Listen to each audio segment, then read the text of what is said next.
విశాఖ ఉక్కును బతికిస్తారా లేక చంపేస్తారో స్పష్టమైన ప్రకటన ఇచ్చారని మాజీ ఐపీఎస్ వెంకటేశ్వరరావు ఎన్టీను ప్రశ్నించారు. కేంద్రం తలుచుకుంటే స్టీల్ ప్లాంట్ను బతికించలేదా అని ప్రశ్నించారు. భిక్షం వేస్తూ స్టీల్ ప్లాంట్ను ఆధనికి జిందాలకు అమ్మేస్తామంటే చూస్తూ ఊరుకోమని కేంద్రాన్ని హెచ్చరించారు. తనపై తప్పుడు ఆరోపణలు చేస్తున్న అధికారులపైన ఇప్పటికే నోటీసులు ఇచ్చారని త్వరలో కోర్టుకు వెళ్లనున్నట్టుగా చెబుతున్న మాజీ ఐపీఎస్ వెంకటేశ్వరరావు తోటి మా విశాఖ ప్రతినిధి కిరణ్ ఫేస్ టు ఫేస్.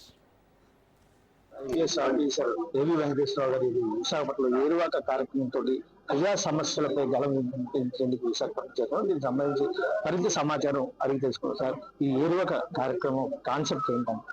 ఏరువాక అని పేరు పెట్టింది రాము గారు, నేను గారు.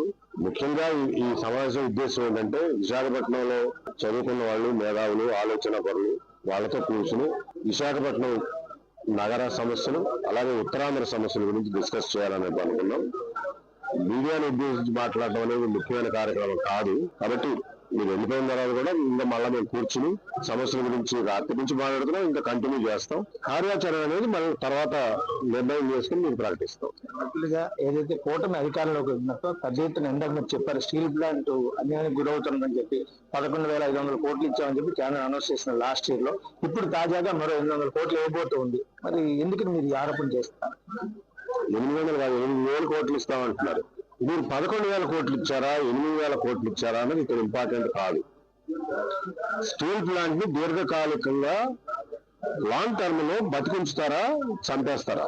స్టీల్ ప్లాంట్ ని కాపాడతారా, అమ్మేసుకుని పోతారా? అది కూడా ఎవరికి? మీ అసెంబ్లీలకు అమ్మేసుకుని పోతారా? ఆ కోణంలో చూస్తామే తప్ప మీరు ఎంత డబ్బు ఇచ్చారనేది మాకు అనవసరం. మీరు ఇచ్చిన డబ్బులు ఎవరికి ఇచ్చారు?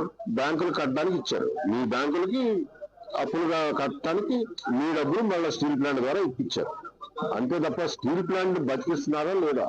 స్టీల్ ప్లాంట్ కి ఇవాళ ముఖ్యంగా కావాల్సిన ఫైనాన్షియల్ రీస్ట్రక్చరింగ్ కావాలి, రా మెటీరియల్ సప్లై గ్యారంటీస్ ఉండాలి, ట్రాన్స్పోర్టేషన్ గ్యారంటీస్ ఇవ్వాలి. అవన్నీ మీ చేతుల్లోనే ఉన్నాయి. ఫైనాన్షియల్ రీస్ట్రక్చరింగ్ మీరు చేయలేరా? మీ బ్యాంకులేగా, ఎన్ఎండిసి మీదేగా, రైల్వేస్ మీదేగా. ఇవేమి చేయకుండా మేము అప్పుడప్పుడు బిచ్చ వేస్తాం, మళ్ళీ మీరు బ్యాంకులు కట్టండి, మేము మీకు డబ్బులు ఇచ్చినట్టుగా మేము పేపర్లో వేసుకుంటాం, మమ్మల్ని మేమే పొగుడుకుంటాం, మమ్మల్ని అందరినీ పొగడమని కూడా బలవంతం చేస్తాం. బట్ స్టీల్ ప్లాంట్ మాత్రం చంపేస్తాం, అదానికో జిల్లాలకు అమ్మేస్తాం అని అంటే చూస్తా ఊరుకోమని చెప్తున్నాం. పర్టికులర్ గా చూస్తూ ఊరుకోమంటే మీరు ఏం చేయబోతారు? ఇప్పటివరకు దాదాపుగా 4-5 ఏళ్ల నుంచి కూడా అనేక రకాలుగా ఉద్యమాలు నడుస్తూనే ఉన్నాయి, అన్ని పొలిటికల్ పార్టీలు మాట్లాడుతూనే ఉన్నారు, కానీ ఏం సాధించలేదు. మీరు ఏం చేయబోతారు? మీరు ఏదైతే ఇప్పుడు విశాఖపట్నం వచ్చి ప్రజా సమస్యలను మీరు గళం విప్పుతాం అంటారు, ఏం చేస్తారు? పర్టికులర్ గారు క్లియర్ గా చెప్పండి. నా పట్ల ఎంతో మందిని మీరు చూశారు, వచ్చి మిమ్మల్ని వాడుకుని ఆ పూట పేపర్లో పేర్లు వేయించుకుని గట్టిగా ఆవేశంగా మాట్లాడి వెళ్ళిపోయి మోసం చేసిన వాళ్ళు చూశారు. కాబట్టి మీరు నన్ను కూడా మీ మట్టుకు ఏం చేస్తావా అనే ఆ నిరాశ మీలో ఉండడాన్ని నేను తప్పు పట్టను. ఖచ్చితంగా మీకు ఆ నిస్పృహ, ఆ సినిసిజం ఉండడానికి మీకు హక్కు ఉంది. కాబట్టి నేను ఈ రోజున విశాఖపట్నం గడ్డ మీద నుంచి మాట్లాడుతున్నా.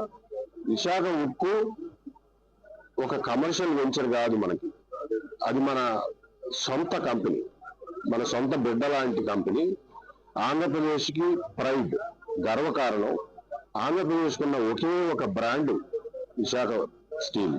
దాదాపుగా వచ్చేటువంటి భావసారూప్యం ఉన్నటువంటి వ్యక్తులు ఎవరైతే వచ్చారో వాళ్ళందరినీ కూడా పార్టీ పరంగా ఆహ్వానిస్తామని చెప్పి ఇక అభివృద్ధి పరంగా తీసుకున్నట్టు విశాఖలో ఖచ్చితంగా ఏదైతే ఈ స్టీల్ ప్లాంట్ కూడా ప్రైవేట్ పరంగా చేసేందుకే ఈ రోజు ఒక కుట్ర జరుగుతుందని చెప్పి ప్రధానంగా తనకు జరిగినటువంటి అన్యాయం ఏదైతే సంబంధించి ఇప్పటికే షార్టేజ్ నోటీస్ ఇచ్చారు. ఖచ్చితంగా వాళ్ళ మీద కోర్టు ద్వారా నిర్ణయం కూడా తీసుకునే అవకాశం ఉందని చెప్తున్న పరిస్థితి. షాదిక్ తో కుమార్ రాజనీష్ గారు.